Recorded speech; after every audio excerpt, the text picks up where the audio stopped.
On the 28th of May, 2025, a Christian called John Studzinski presented Thought for the Day. He seems like a decent enough chap, but this broadcast was not good. In essence, it was a barely coherent commercial for Christianity, advertising access to the soul as the effective means for humans to manage fear. Yep, I'm not kidding. It's that unhinged. Apparently, the only way to deal with being afraid of something is to channel your soul from some unspecified other plane. And the word soul here is not being used as a metaphor. This is what he really claims. And on the way to this ridiculous endnote, he reveals further how allergic he is to fact and to logic.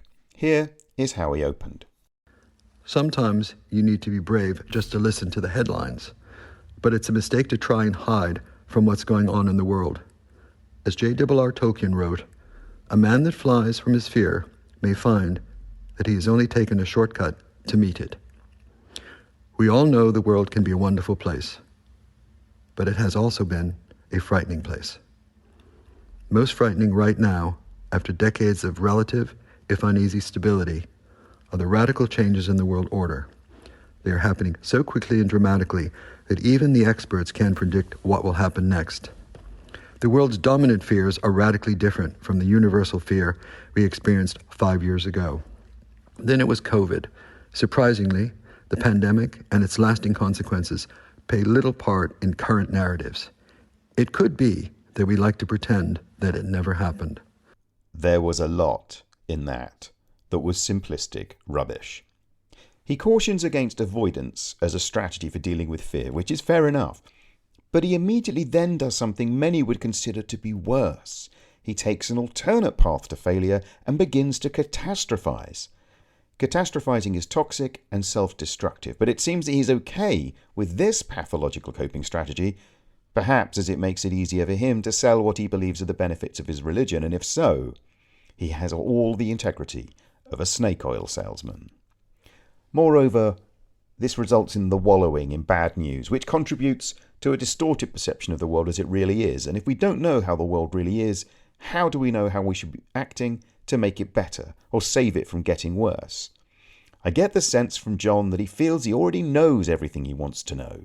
He doesn't want to be troubled with inconvenient speculation that the world might not be the plaything of an all-powerful God that appears to treat humanity the way an abusive partner treats lovers.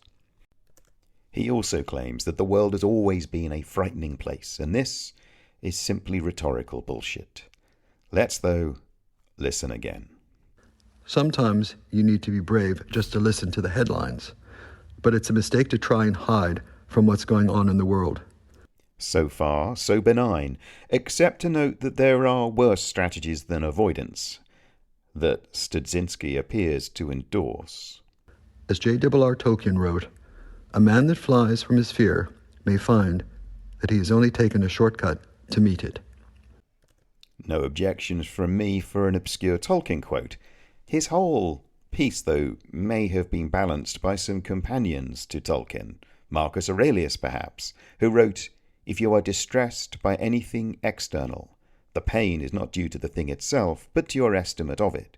Or even Nelson Mandela, who said, "I learned that courage was not the absence of fear, but the triumph over it." More on them later. We all know the world can be a wonderful place. Yes, but please tell us you're not up for a platitudes battle with Ibrahim Mogra. But it has also been a frightening place. Oh dear, it seems that he is attempting to outperform Ibrahim on cliched trite. Yes, John, things can from time to time be wonderful and things can be frightening, worlds included. Thank you, John. Most frightening right now, after decades of relative, if uneasy, stability, are the radical changes in the world order. Now we have a problem. Banality has given way to falsehood. Now it's mild. John might think that radical changes in the world order are the most frightening things happening right now, but it is a falsely applied generalization to suggest this is true for everyone. Mild perhaps, but he was far from done. They are happening so quickly and dramatically that even the experts can't predict what will happen next. Mr. Studzinski, congratulations. In just 17 words, you've managed to broadcast a straw man argument, a non sequitur, and a false claim. Let's take them one at a time. The speed and drama of things happening cannot legitimately be used to quantify the accuracy of foretellers, which gives us the non sequitur. Experts are not and never were able to predict the future, and there is the false claim. John, though, makes his implicit claim that experts were able to predict the future only so that he can dispute it, which is a classic straw man construction.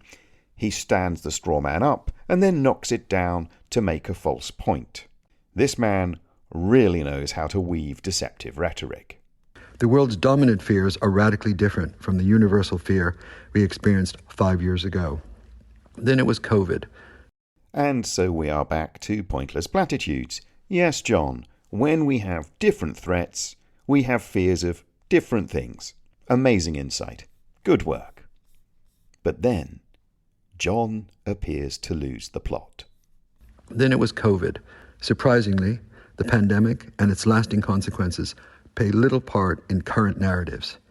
It could be that we like to pretend that it never happened. What kind of condescending arrogance proclaims that we all like to pretend that COVID never happened? Speak for yourself, Studzinski. And he's surprised that COVID isn't in current narratives. There is a problem with that. It's helpfully vague to him, but we'll come back. Did he suffer a brain fart? Do you think he noticed that there's been no lockdown in the UK since the end of COVID in 2021? Did he notice that we now have a bewildering array of vaccines against coronaviruses when at the time of the outbreak we had none?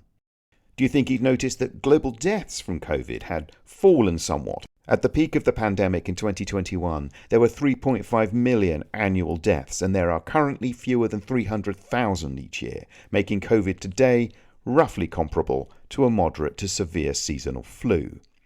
And he's surprised that it's not in current narratives?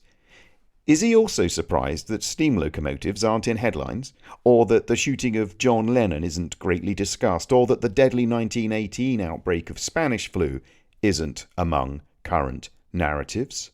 But he was at pains to point out a huge amount of change in the world, making it obvious that he was aware of many good reasons for those narratives to have changed too. You know what journalists do, John? They write about what's new. They also sometimes write about what's important, but they tend not to write about things that are not happening. Now, I appreciate that I've conflated current narratives with themes in news coverage, but this imprecision is on John, and if he wishes to claim he was making a different point, then I look forward to hearing it. It may be that John Studzinski would prefer to pretend that COVID never happened, but to suggest that of everyone else, and to cite lack of COVID mentions in current narratives as a reason, is both starkly arrogant and starkly stupid. It seems that this incoherent garbage was by way of precursor to a false equivalence John makes between how he claims that COVID changed society and how he was changed by recovery from a near-fatal road accident. He is apparently unaware of what a medicine ball is, or that it was medical science and not prayer that saved his collapsed lung. Regardless, we can all share in his gratitude that he survived. With an alarming lack of reason, he then bridges from this false equivalence to the exclusive role of his soul in mounting an effective response to fear. And it was at this point I began to wonder if John had been at the mushrooms. Fear can attack our body, our intellect, our emotions, but our soul exists on a different plane that only we can access. If we succeed in finding ways of tapping into our soul, we can put our fears into context and make ourselves at least a little braver and more able to formulate strategies for survival and even to learn to prevail. You will soon hear the news. The headlines might turn out to be daunting, but this is as good a time as any to start putting your fears aside. WTF. Forget Marcus Aurelius, forget Nelson Mandela, forget Tolkien, all of whom had much that is valuable to contribute on the nature of fear and human adversity. forget qualified practitioners in mental health. John needs no insight from philosophy or leadership or psychology for the understanding of our fears. No, his fear can only be defeated by tapping into his soul, by tapping into an imaginary, eternal self that was a concoction of religion co-opted from Greek philosophy. This is no different from saying that only skyhooks and goblins enable us to put our fears into context. You can believe it all you want, John, but presenting unverifiable belief as fact is no different from deception. Without a caveat for belief, is it in any way responsible to advise someone struggling with their fears that they should do anything other than seek professional help? It's not just bullshit, it's irresponsible bullshit. We should also touch on declinism because it is a thread that runs throughout this. John is brushing with the great fallacy of declinism, that the world is a dangerous and fearful place and the danger and fear today are in some way unique. Perhaps they're greater than ever before, or that the consequences of them may be greater than ever before. This is declinist horseshit. Now what follows is a timely extract from an episode of this podcast from the summer. It was in response to riotous rubbish that was broadcast on the 18th of April 2025, which was Good Friday, by Lucy Winkert on the subject of Good Fridays. Now, declinism is a fallacy. It's the belief, contrary to objective evidence, that a society or an institution is in decline, commonly resulting from cognitive biases where the past is viewed more favourably than the future.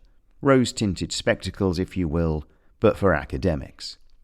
Religious types, at least if those among them presenting thought for the day are representative, seem to be hardwired for declinism.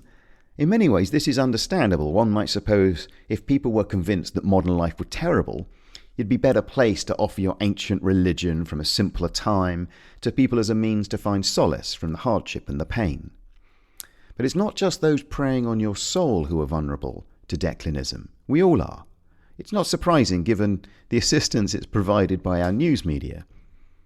News is more plentiful and more accessible than ever before, and news outlets have a significant preference for news that is bad. But that said, the excuse that everybody's doing it is not adequate.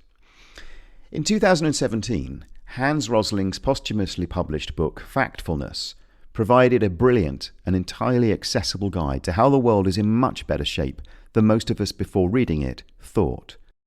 Much of his latter life's work was based upon the idea that none of us can make or comment on policy decisions if we don't understand the problems that we face and those that we don't.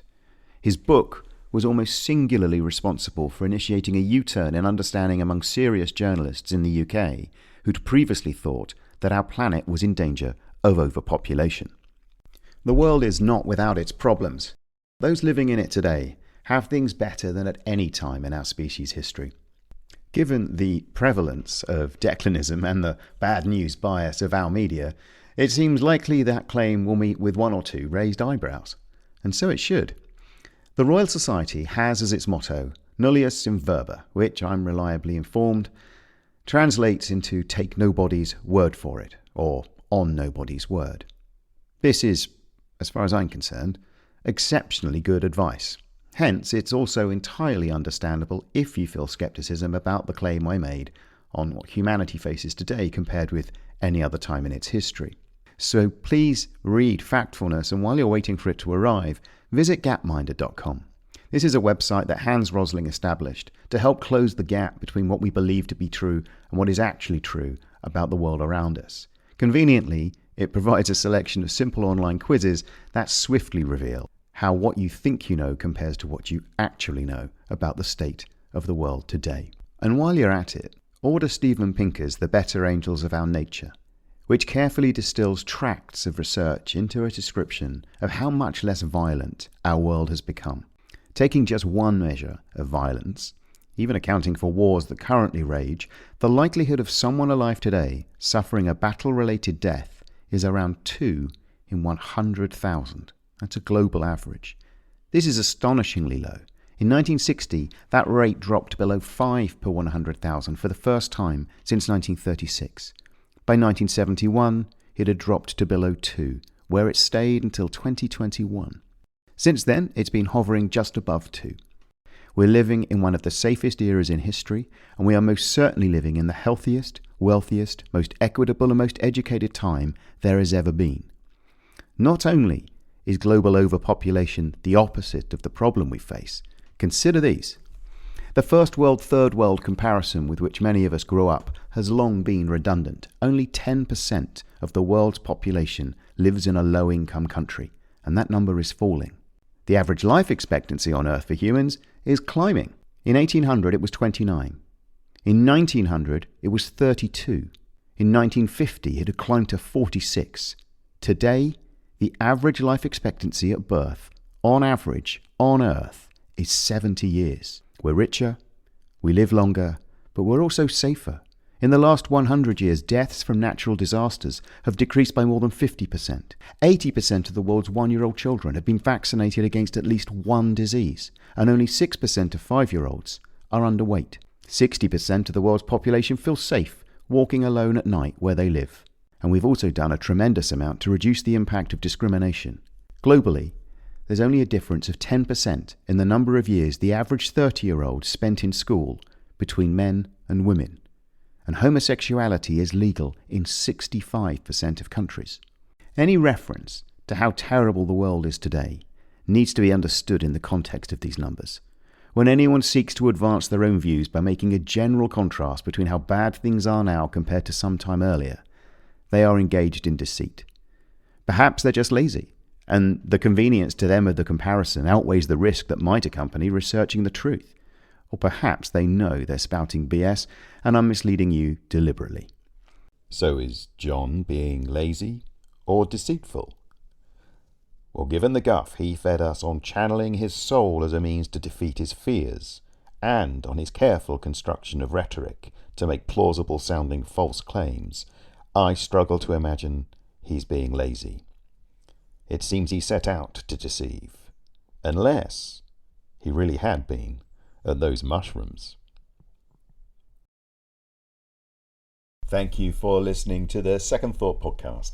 You can find us wherever you get podcasts, including Spotify and Apple. Please also visit secondthoughtfortheday.com, where you'll find transcripts of the original Radio 4 broadcasts, notes on the broadcasters, and links to many of the topics covered.